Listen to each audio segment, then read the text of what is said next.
siang, salam sejahtera bagi kita semua. Shalom, Om Swastiastu, Namo Buddhaya, salam kebajikan. Baiklah, yang pertama-tama marilah kita panjatkan puji syukur kehadirat Allah Subhanahu wa taala karena berkat lipat hidayahnya lah kita masih bisa berkumpul dalam debat mata kuliah hukum dalam maritim pada siang hari ini. Baiklah, untuk sesi yang pertama saya perkenalkan, saya Iwan dari selaku moderator pada debat hari ini dengan mosi tanggung jawab pengangkutan barang. Untuk sesi selanjutnya itu saya persilakan kepada kedua tim untuk bisa memperkenalkan diri, dimulai dari tim pro. Pada tim pro, silakan. Baik, saya dari tim pro sebagai opening statement dari tim pro bagi Karlina. Saya dari tim pro mempertegas pembicara dari satu dari tim pro. Saya Tito Arinata, pembicara kedua akan mempertegaskan argumen-argumen yang sebenarnya disampaikan di pembicara pertama. Saya Kumar Dewi, pembicara 3 dari tim pro. Saya Fajaria untuk membaca kesimpulan dari debat pada hari ini.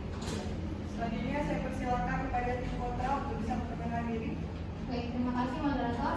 Saya Yohan Antika Sregar sebagai pembicara 1 atau opening statement dari tim kontra. Saya Karolika, pembicara kedua. Saya Uwin Marisa sebagai pembicara ketiga. Saya Yusuf Kristiandi sebagai membaca hasil kesimpulan dari tim kontra. Baiklah, terima kasih kepada kedua belah tim. Untuk sesi kedua yaitu opening statement dari pembicara pertama dimulai dari tim pro. Pada tim pro, silakan. Baik, terima kasih kepada moderator. Saya Rini Karna akan menyampaikan opening statement dari tim pro bahwa perjanjian pengangkutan merupakan perjanjian timbal balik, yaitu perjanjian yang menimbulkan hak dan kewajiban bagi para pihak yang mengadakan perjanjian tersebut, yang dalam hal ini adalah pengangkut dan pengirim barang. Maka segala sesuatu yang mengganggu keselamatan barang menjadi tanggung jawab pengangkut dengan prinsip tanggung jawab berdasarkan atas praduga bahwa pengangkut dianggap selalu bertanggung jawab. Dalam perjanjian pengangkutan, ekspeditur bertindak atas namanya sendiri untuk kepentingan pengirim barang sehingga ia bertanggung jawab secara penuh kepada pengirim atas kerusakan atau kehilangan barang yang dikirim. Karena dengan adanya perjanjian pengangkutan, maka memberikan jaminan kepastian hukum bagi pihak-pihak yang mengadakan perjanjian sebagaimana dinyatakan pada Pasal 468 ayat 2 KUHD bahwa kewajiban pengangkut yang utama ialah menyelenggarakan pengangkutan dan menjaga keselamatan barang yang diangkut mulai dari diterimanya dari pengirim sampai diserahkannya kepada penerima barang. Baik, sekian dari saya. Selanjutnya saya serahkan kepada Mila untuk mempertegas argumen saya. Terima kasih. Baik, terima kasih Leni. Di sini saya Karolika Sari akan mempertegas argumentasi dari pembicara 1. Pada hakikatnya dinyatakan bahwa setiap pengangkutan bertujuan untuk tiba di tempat tujuan dengan selamat dan meningkatkan nilai guna bagi penumpang ataupun barang yang diangkut. Tiba di tempat tujuannya artinya proses pemindahan dari suatu tempat ke tempat tujuan berlangsung tanpa hambatan dan kemacetan sesuai dengan waktu yang direncanakan. Dengan adanya pelaksanaan pengangkutan ini, secara langsung juga akan berpengaruh terhadap perlindungan hukum bagi pihak pengirim barang yang menggunakan sarana angkutan tersebut, karena bila penyangkutan tidak selamat akan terjadi dua hal, yaitu barang sampai di tempat tujuan tidak ada atau musnah, atau ada tetapi rusak sebagian atau seluruhnya.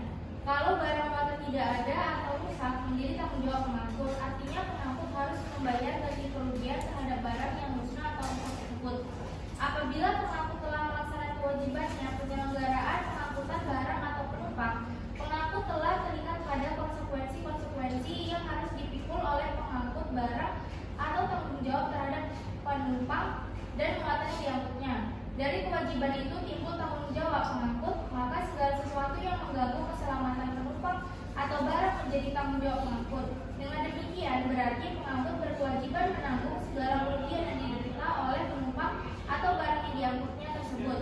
Sebagai perusahaan yang bergerak dalam bidang jasa pengangkutan laut, PT Logistik Indoraya yang disebut sebagai tergugat 1 telah menerima suatu titipan untuk mengangkut barang penggugat sebanyak 700 set ban truk, yaitu sesuai dengan draft PO nomor 002-PO-ATI-12-11 yang penggugat beli dari suatu pabrik ban yang berlokasi di Shandong, Cina, yang mempercayakan barang tersebut kepada tergugat 1 yang sebagai perusahaan pengangkut barang bersedia mengangkut barang milik penggugat tersebut ke gudang penggugat di daerah Marunda, Jakarta Utara, Indonesia.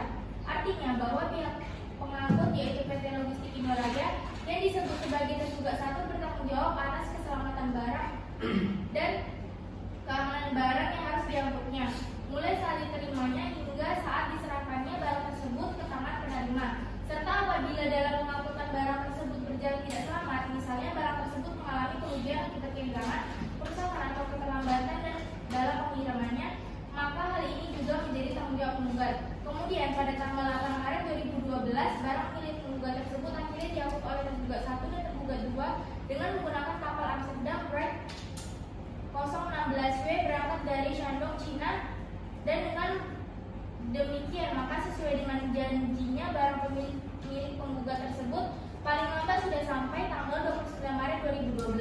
Namun ternyata setelah tanggal waktu 3 minggu yaitu tanggal 29 Maret 2012 terlampaui, barang milik penggugat tersebut ternyata belum juga sampai ke gudang penggugat di Madura, Jakarta Utara. Maka penggugat melalui email stafnya pada tanggal 4 April 2012 telah mendesak atau menegur tergugat 1 atau tergugat 2 agar barang milik penggugat tersebut secepatnya sampai ke gudang penggugat di Marunda, Jakarta Utara, Indonesia. Akibat dari tindakan tergugat 1 atau tergugat 2 yaitu tidak menyerahkan barang milik penggugat tepatnya pada waktu yaitu sesuai dengan janji tergugat 1 dan atau tergugat 2 paling lambat tanggal 29 Maret 2012 dan atau bahkan sampai gugatan ini diajukan pun belum juga diserahkan kepada penggugat adalah merupakan perbuatan ingkar janji atau lalai prestasi. Baik, segitu saja argumentasi saya kembalikan kepada moderator. Terima kasih kepada pembicara pertama dari tim pro. Saya persilakan kepada tim pembicara pertama dari tim kontra. Baik, terima kasih moderator. Selamat sore, saya Yohantika Sregar sebagai pembicara pertama dari tim kontra dalam debat ini. Untuk menyampaikan argumen saya dan menyiapkan panggung untuk diskusi yang menunggak pikiran, dan tujuan saya adalah memberikan pemahaman yang jelas tentang isu-isu utama dan menyajikan poin-poin yang meyakinkan untuk mendukung posisi saya dalam topik ataupun emosi kita pada sore ini. Pertama dan terpenting untuk menyadari kita penting topik ini dalam kehidupan kita, bagaimana dinyatakan pada pasal 468 ayat 2 Kitab Undang-Undang Hukum Dagang KUHD bahwa kewajiban pengangkutan yang utama adalah menyelenggarakan pengangkutan dan menjaga keselamatan barang yang diangkut mulai diterima dari pengirim sampai diserahkan kepada penerima. Ini adalah masalah yang menuntut perhatian kita dan memerlukan pertimbangan yang cermat demi kesejahteraan masyarakat dan secara keseluruhan. Bahwa dalam duduk perkara putusan PN Jakarta Barat nomor 336/G/2012 PN Jakarta Barat, penggugat bersedia menggunakan tergugat 1 Aquo PT Logistik Indoraya sebagai perusahaan jasa pengangkutan laut dikarenakan sebelumnya sekitar bulan November 2011 saudara Christian Aquo tergugat 2 pernah mendatangi kantor penggugat dan memperkenalkan dirinya bahwa tergugat 2 adalah staf dari tergugat 1. Ternyata setelah tenggang waktu 3 minggu yaitu tanggal 29 Maret 2012 terlampaui, barang milik penggugat tersebut ternyata belum juga sampai ke gudang penggugat di Marunda, Jakarta Utara. Maka penggugat melalui email stafnya pada tanggal 4 April 2012 telah mendesak atau menegur tergugat 1 dan atau tergugat 2 agar barang milik penggugat tersebut secepatnya sampai ke gudang penggugat di Marunda, Jakarta Utara, Indonesia. Penggugat setelah mengetahui kapal yang mengangkut barangnya tersebut masih berada di negara Singapura merasa sangat kecewa atas perbuatan tergugat 1 atau tergugat 2 yang nyatanya tetapi barang yang diangkut sejak dari Singapura ke Indonesia di mana sudah saatnya dan tiba waktunya untuk tunduk kepada hukum Indonesia.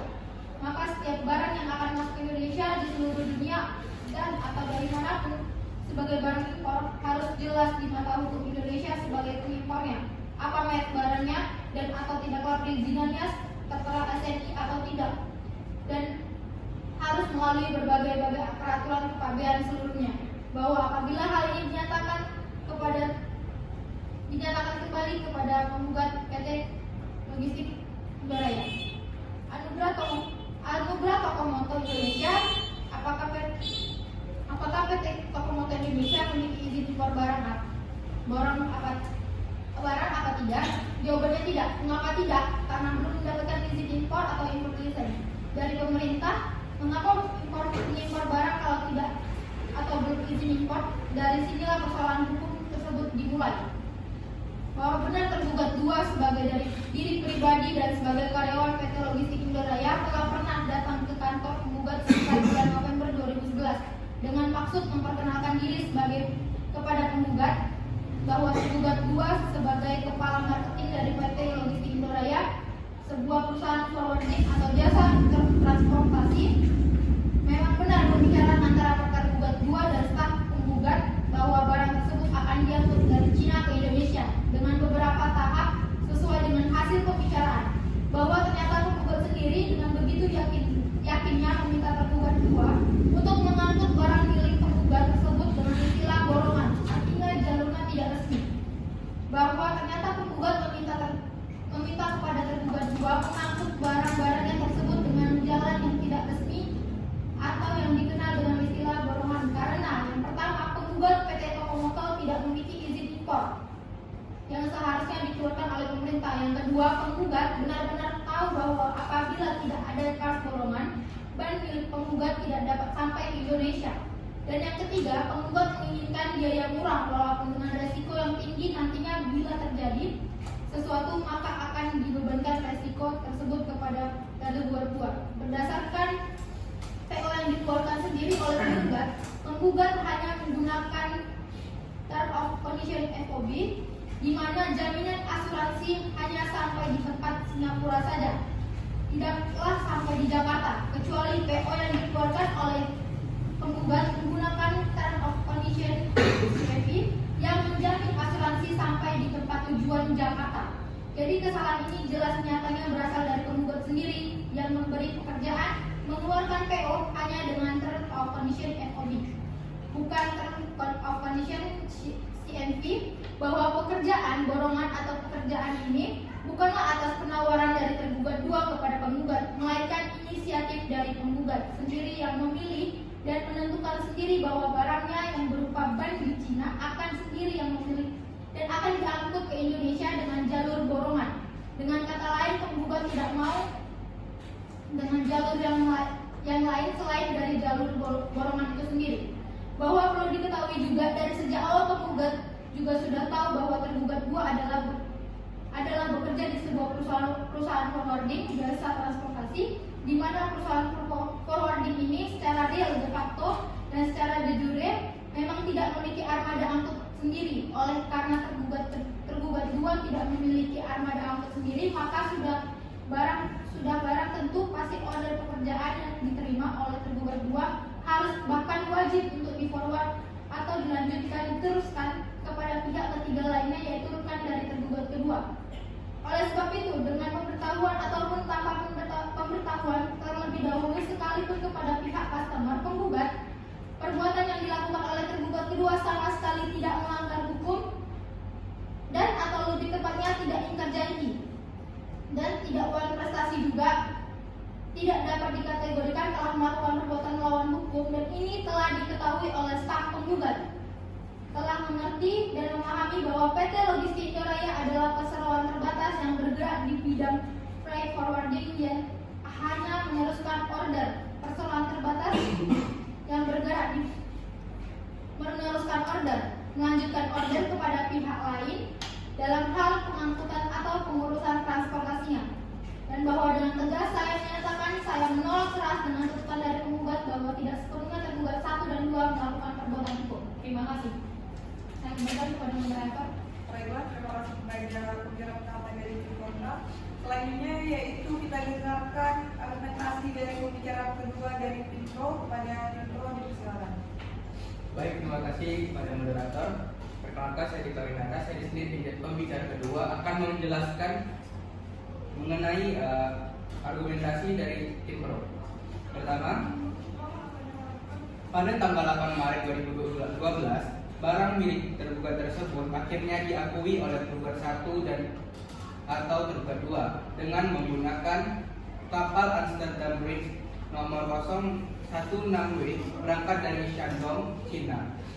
Dan dengan demikian, maka sesuai dengan janji barang milik penggugat tersebut paling lambat sudah sampai tanggal 29 Maret 2012. bahwa ternyata setelah waktu 3 minggu, yaitu dari tanggal 29 Maret 2012, terlampau barang milik penggugat tersebut ternyata belum juga sampai ke gudang penggugat di Madura, Jakarta Utara.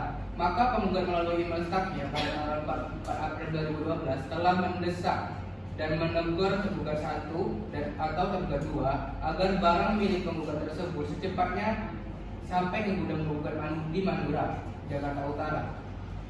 Selanjutnya, tergugat 1 dan tergugat 2 memberikan jawaban kepada staf penggugat melalui telepon bahwa kapal tersebut telah sampai di Tanjung Priok. Setelah itu, memberitahukan bahwa lagi secara tertulis melalui email yang mengatakan bahwa barang penggugat dapat dibongkar apabila telah ada SPPB dari pihak Bea Cukai dan telah adanya demo BBM di seluruh Indonesia, sehingga petugas Bea Cukai sulit untuk dihubungi. Oleh karena barang penggugat belum juga sampai ke gudang dan pihak customer atau pembeli sudah mempertanyakan pesan kepada penggugat, maka Saudara Ade Tomara selaku direksi dari penggugat berusaha mencari tahu kebenaran kapal pengangkutan barang. Penggugat bahwa pihak ketiga dan pada tanggal 12 April 2012, Saudara Ade Tomara dapat mengetahui bahwa posisi kapal tersebut ternyata belum sampai ke Indonesia dan bahkan masih berada atau bersandar di Singapura. Baik, saya serahkan pada moderator. Baik, terima kasih kepada tim Pro. Saya persilakan kepada tim Kontra. Baik, terima kasih kepada moderator. Saya Veronica Lansia Nababan selaku pembicara kedua dari tim Kontra, menolak dengan jelas dan tegas argumentasi dari tim Pro bahwa apa yang dilakukan oleh pihak tergugat benar adanya, bahwa hilangnya barang milik penggugat di perairan Batam dikarenakan overmatch atau adanya force majeure yang telah dialami oleh kapal Pirata Jaya, di mana di dalamnya adanya muatan barang milik penggugat berupa ban merek Sanggong. Maka sudah jelas dan pasti keadaan overmatch atau force majeure telah benar-benar terjadi terhadap kapal Pirata Jaya tersebut, sebagaimana diterangkan dalam surat laporan kecelakaan kapal yang dikeluarkan oleh Direktorat Jenderal Perhubungan Laut Kantor Pelabuhan Batam yang berbunyi pada hari Jumat tanggal 4 Mei 2012 sekitar pukul 4.30 kapal bertolak ataupun berangkat dari Pelabuhan Meskobar dengan tujuan Pekanbaru. Pada pukul 3 di perairan Selat Durian adanya angin kencang dan kapal tersebut mengalami kebocoran. Akhirnya kapalnya berlabuh di Tanjung Batu. Pada keesokan harinya, tanggal 5 Mei 2012, kebocoran kapal mulai berkurang sekitar pukul 8 pagi. Nakoda diperintahkan atasan untuk kembali ke Batam. Kemudian pada pukul 7, ombak kuat sehingga mengakibatkan kapal miring dan kapal mengalami kebocoran kembali. Sementara peralatan itu, yaitu 3 buah pompa bekerja tetapi tidak mampu membendung air yang masuk ke dalam kapal. Kemudian pada pukul 20.30, kapal sampai di Tanjung Riau dalam kondisi gearbox sudah tenggelam dan akhirnya pukul 9 kapal sudah tenggelam dan muatannya tumpah ke laut. Sekian, terima kasih. Baik, terima kasih kepada dua tim. Selanjutnya saya persilakan kepada pembicara ketiga untuk bisa menyampaikan argumentasi dimulai dari tim Pro. Baiklah, terima kasih kepada moderator. Saya Nirma Dewi selaku pembicara 3 dari Tiko mendukung hasil perdebatan yang mana telah disampaikan oleh pembicara 1 dan 2 bahwa berdasarkan putusan tersebut diketahui bahwa penggugat mengalami banyak kerugian, diantaranya yang pertama, kerugian penggugat berupa hilangnya 665 set ban truk yaitu merek Sanggong dengan ukuran 750 R16 strip 16 PR tipe TRF 08 dalam konversi rupiah yaitu Rp613.216.450. Yang kedua, kerugian penggugat berupa kehilangan keuntungan atas penjualan barang berupa 665 set ban truk merek Sanggong ukuran 750 R16 strip 16 PR tipe TRF 08 yaitu per satu setnya seharga 427.870 dikali 665 ban truk dengan total 284.533.550 rupiah. Yang ketiga, selain itu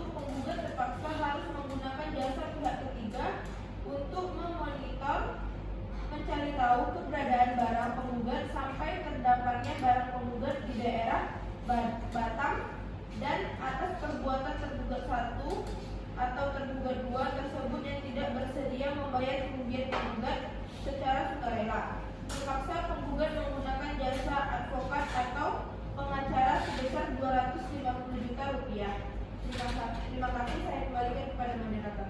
Baiklah, selanjutnya kita dengarkan argumen dari pembicara ketiga dan tim kontra. Baiklah, saya Winnie Marisa, selaku pembicara ketiga dari tim kontra. Jadi mendukung argumen rekan saya sebelumnya, saya menolak dengan tegas apa yang disampaikan oleh Timbro, bahwasannya dikatakan bahwa pihak penggugat 2 tidak mengaktualisasikan barang milik penggugat dari Singapura dengan tujuan Indonesia adalah benar menurut hukum. Karena si penggugat tidak adanya surat izin impor dan tidak memiliki barangnya dengan Term of Condition atau CIF. Oleh sebab itu, akibat penggugat tidak memiliki surat izin impor tersebut, maka penggugat alias PT Anugrah Toko Motor Indonesia memilih jalur borongan, dipilih dan ditentukan sendiri oleh pihak penggugat tanpa memikirkan segala kerugian atau risiko di kemudian hari. Kemudian saya tegaskan kembali dan memperkuat argumentasi kembali dari pembicara kedua tim saya bahwasanya makam tersebut mengapa tidak adanya asuransi yang menjanjikan si penggugat. Hal tersebut bisa terjadi karena tidak adanya surat izin impor dan penggugat memilih sendiri kapal borongan untuk ditumpangi dan memilih jalan yang tidak resmi. Sementara penggugat sendiri pun sudah benar-benar mengetahui resiko apabila tidak dengan cas borongan tersebut dan milik si penggugat tidak sampai ke Indonesia. Baik, sekian argumentasi dari saya serahkan kembali kepada moderator. Baiklah, terima kasih kepada pembicara ketiga dari 12 tim. Selanjutnya untuk seksi terakhir, mari kita dengarkan closing statement serta kesimpulan dari 12 tim yang dimulai dari tim pro. Pada tim pro, dipersilakan. Terima kasih moderator. Saya akan membacakan kesimpulan pada hari ini. Berdasarkan argumen yang telah disampaikan oleh pembicara sebelumnya, pendapat rekan secara garis besar adalah kami sebagai konfirmasi sebelumnya putusan hakim. Hal ini berdasarkan bukti-bukti yang sudah jelas bahwa tergugat 1 dan tergugat 2 lalai dalam melaksanakan perjanjian yang telah disepakati, sehingga tergugat 1 dan tergugat 2 tingkat janji dengan prestasi. Hal ini berdasarkan keterlambatan akibat dari tindakan tergugat 1 dan atau tergugat 2 yang tidak menyerahkan barang milik penggugat tepat pada waktunya, yaitu sesuai dengan janji tergugat 1 dan atau tergugat 2 paling lambat tanggal 29 Maret 2012. Dan bahkan sampai gugatan ini diajukan pun belum juga diserahkan kepada penggugat adalah merupakan bentuk perbuatan ikat janji. Kemudian dijelaskan juga pada pasal 188 Undang-Undang Nomor 22 Tahun 2009 tentang lalu lintas dan angkutan jalan menyatakan bahwa perusahaan angkutan umum wajib mengganti kerugian yang diderita oleh penumpang atau pemilik barang karena lalai dalam melaksanakan pelayanan angkutan. Dari ketentuan ini muncul pesan bahwa apabila pengusaha angkutan terlambat dalam melaksanakan angkutan dan keterlambatan tersebut mengakibatkan kerugian terhadap penumpang, maka pengusaha angkutan bertanggung jawab atas kerugian penumpang yang bersangkutan. Hal ini sudah sesuai dengan sebagaimana dengan tuntutan yang diajukan oleh pihak penggugat dan sudah jelas pihak tergugat 1 dan tergugat 2 melakukan manifestasi sebagaimana yang telah dijelaskan oleh pembicara 1 maupun pembicara 2 di kami. Oleh karena itu, kami Timpro dengan tegas juga mantap setuju dengan putusan hakim berdasarkan bukti yang telah ada. Baik, terima kasih. Saya kembalikan kepada moderator. Baiklah, selanjutnya saya persilakan kepada pembicara keempat dari tim kontra untuk bisa menyampaikan argumentasinya. Baik, terima kasih kepada moderator yang telah memberikan kesempatan kepada kami. Perkenalkan saya Yusuf Kristiani selaku pembaca kesimpulan dari tim kontra. Baik, di sini saya akan menyimpulkan argumen dari tim kontra, yang mana dalam hal ini seharusnya pihak penggugat harus bisa membuat perjanjian yang terpisah dari perjanjian kapal lainnya agar bisa lebih terperinci dalam melakukan suatu perjanjian. Hal ini seharusnya dilakukan agar tidak terjadinya suatu kekeliruan yang mengangkut dalam sewa menyewa kapal di antara kedua direksi ini dan tidak akan melanjutkan perjanjian ini di luar kesepakatan, dan bahwa tergugat memiliki hak untuk tidak membayar sewa kapal dengan alasan bahwa kapal yang disewa oleh tergugat di dalam kota Aku yaitu kapal benda 18 tongkang MP 2304.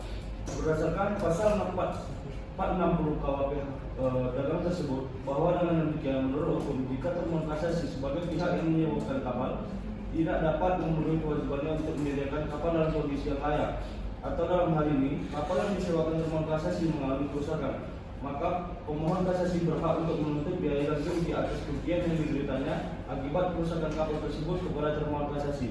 Berdasarkan argumentasi yang telah kami sampaikan tadi, maka dengan tegas kami menyatakan tidak setuju pada mosi perdebatan kali ini. Terima kasih. Baiklah, terima kasih saya ucapkan kepada dua belah tim dari tim pro dan juga kontra. Baiklah, itulah rangkaian debat kita pada siang hari ini. Saya selaku moderator mohon maaf apabila terdapat kesalahan dalam ucapan yang perilaku. Terima kasih atas perhatian dan sampai jumpa. Saya ucapkan assalamualaikum warahmatullahi wabarakatuh dan selamat siang.